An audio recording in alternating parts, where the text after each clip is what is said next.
So I've been doing these series, and I call them less than five, but I'm not doing very well at keeping them at less than five. I really need to call them less than 10. And this one I know is going to go more than five. So I've been talking the last two episodes. I've been talking about the questions of integration of kids into the worshiping life of the community, which and integration into the community in general, which research has shown is absolutely essential and invaluable. But also, I think especially in the last video, I made the case that we need to keep in mind the developmental appropriateness of programs that we're doing, and keep in mind that developmental needs are different stages, so that getting rid of age-specific programming isn't the answer. So basically, what my thesis is that we need to do both age-specific and integration and do them both well. And the last video I talked about how I thought the answer to the integration question when it came to age-specific programming was not to expect kids to act more like adults, but to expect more adults to engage into the life of kids while still keeping in mind good opportunities to integrate into the whole life of the congregation. Okay, that's been the last two. So today I want to talk a little bit about programming and how do you do programming well? And specifically, how are you successful in programming when there's not something existing? Okay. Oftentimes, and here are the three I hear the most. We need a program for young moms, we need a program for young adults, we need a program for teens. Now, I'm going to use the teenager one as the example because that's the one I know best. But when people say that, it's not actually a bad motive, right? Sometimes it is, well, we just need someone to take care of that problem. But that's not what I'm talking about. I'm talking about well-meaning, good, motivated people within the life of the church, often in leadership, pastors, elders, etc., who are saying, look, we need something for this group. We're not doing anything. So the answer often is, well, let's start a program. And what I want to say is I think that's short-sighted, and here's why. Programming really needs two things.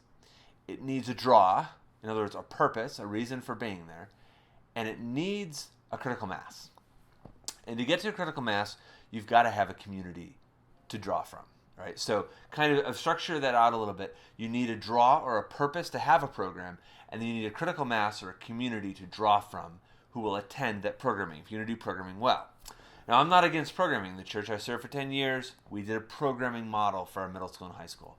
The church I'm volunteering at now, we use a program model for middle school and high school. So programming models can be done well, but you've got to have those two things. You've got to have a purpose, and you've got to have a critical mass. All right. So oftentimes when people say, well, let's start a program, what you do is you pick a time, you pick a place, you roll it out, and no one shows, or one or two kids show, and it's a failure. It's a disaster. Kids don't enjoy themselves. The person in charge feels, well, oh, that was a failure. Why did I do that? And I think the answer is that programming is not the solution. Programming is a result of a greater process. And that's the process I'm going to show you here a little bit kind of this flowchart that I've come up with. Programming is a byproduct of when you've grown a community. So here's what I want to say. When you build a community, when you start out building a community, the way you build a community is you intentionally engage and invite those who are interested to come together and to become closer to one another personally, right? So what I would tell someone if they were starting in a church that had teens but had no program, which is not unusual, by the way, to have churches where we have teenagers on the rolls or even engaged, even attending on Sunday, but we don't have a program for them. The answer is not to start a program, most likely. The answer is to invite and engage those who might be interested. So if you said, all right, we're going to get together 3 of our high school kids who come to church fairly regularly or have, and we're going to go for pizza with our new staff person. Not a bad idea at all. But see, it's an intentional engagement. So instead of casting a wide net and saying, all right, let's invite everybody, we're going to say, no. These are the kids we see. Let's get them together with our new staff person for pizza Thursday night at 6 o'clock or Sunday after church or whenever. But you strategically engage and invite based on the availability of those kids, right? So you say, look, we want to get the 3 of you together to meet with our new person. What's going to work with your schedule? It's an invitation. It's not a broad net. So those 3 kids then get together and meet with that staff person, right? And you've got now some level of shared experience. Now, it's not a lot, but it's more than you had when you started. So out of that, that's the type of stuff I think you need to do to start out. Same thing I would say to do with parents, right? Parents are critically important in developing programming because you've got to get the buy-in from the parents. Programming is not a way to build community. It's the byproduct of community. All right. So what have I seen works really well? Well, the greater the number of hours spent together, the better. Roger Nishioka, who was at Columbia Seminary, he's not anymore. I think he's serving a church, I want to say in Kansas right now, has been quoted often. I don't know how accurate this is, but it's been quoted enough to me that I know there's something to it. It's basically said, look, people need about 14 to 18 hours together to really kind of connect in any meaningful way. Now, I don't know if Roger was the originator of that, but he's not wrong. And my test case for this is every time I've been on any retreat, mind you, I think I've been on 50 plus youth retreats. If I count the number of waking hours, 14 to 18 in that range, that usually means dinner on Saturday night. So if you get together Friday at 6 and then you're together for basically 24 hours, but let's say you're asleep for 6 to 8 of those hours, 14 to 18 hour mark hits right around dinner time. And dinner time is when things seem to go nuts on every youth retreat I've been at. The volume is louder at dinner. Some of the boundaries of kind of who came with who are starting to break down. And I've seen that, right? So 14 to 18 hours creates a certain level of connection that is a lot deeper than you're ever going to get in an hour and a half or 2 hour meeting every Sunday, right? So you build community through shared experiences, and the greater the number of hours together, the greater the greater sense of community that is built. That's why a group that's traveled together on, like, let's say a mission trip, who's been together the longest, have a greater sense of community and connection to one another than people who've just been together for a couple of hours. So I think you start with shared experiences. They can be simple, short, little hour and a half, intentional engagements. They can be longer, kind of weekend-type trips. All right, I've told a couple people who are trying to build up programming that they should focus on getting kids to go on a retreat and just forget doing programming until they do that. Build those shared experiences, build the relational connections, which then builds a critical mass. And then maybe your critical mass isn't big enough yet to really do traditional programming. So you go back, you do the intentional invitations and engagements. I see a lot of smaller churches who, once a month we get together. Not every week, once a month we get together. But maybe you vary it to make sure that it works for the schedule. Maybe you have a kid who always has I don't know, picked the activity Sunday night at 6. Okay, don't do it Sunday night at 6 in this stage. Figure out, I got 5 kids. When can all 5 of my kids get together? Work with the parents to strategically schedule those things, shared experiences, deepening relational connections into critical mass.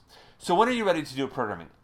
I think you're ready to do a program when you have double the number of kids who could possibly attend and plan for half of that. So let's say you're finally at the point, all right, we have 10 kids. Like, we did a retreat, we had 6 of them go, and on that weekend, those 6 kids, 2 of them, they were on a family vacation, and 2 of them just couldn't come. But they've come to some other things we've done, so we've got 10 kids who we might actually expect to show up. All right, then plan your programming not for 10, but for 5, right?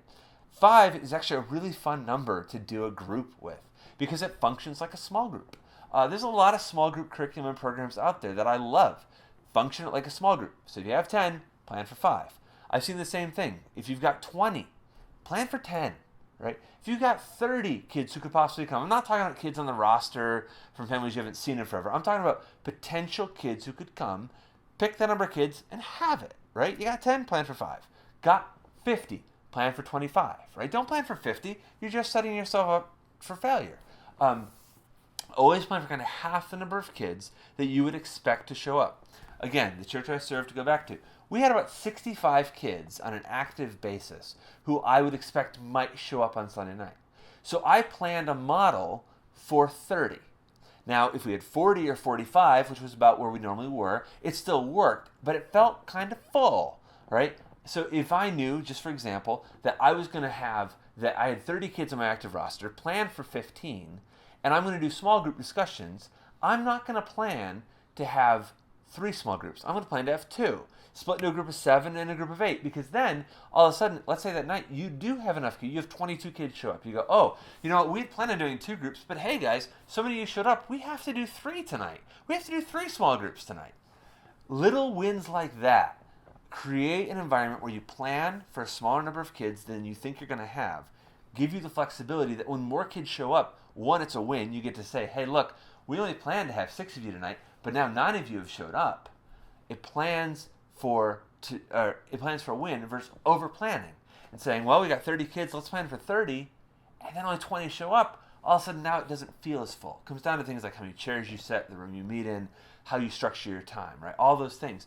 So, but what I've seen over and over is this pattern of shared experiences, deepening connections to one another, building a critical mass, and then programming becoming the byproduct of where you just can't do that anymore. Now you got 10 kids. It's hard to schedule around 10 kids all at the same time.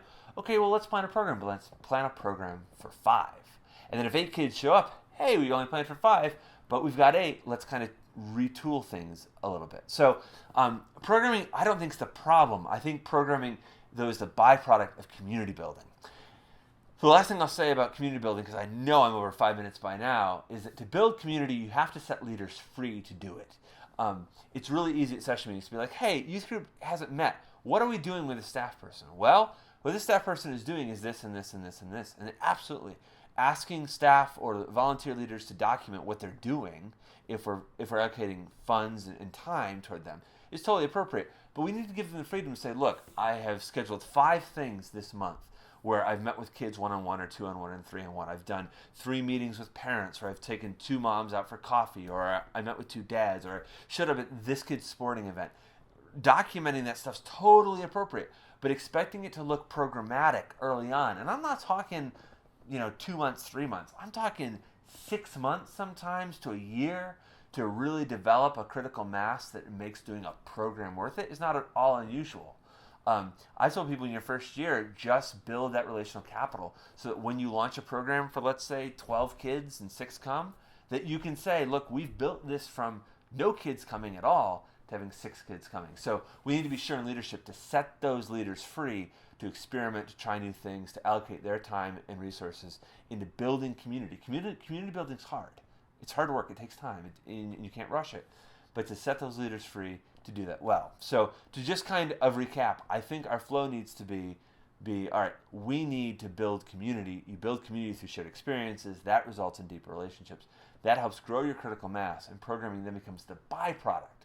So it's not the solution, it's the byproduct to a community that's simply grown too large to schedule kind of with everyone there in mind.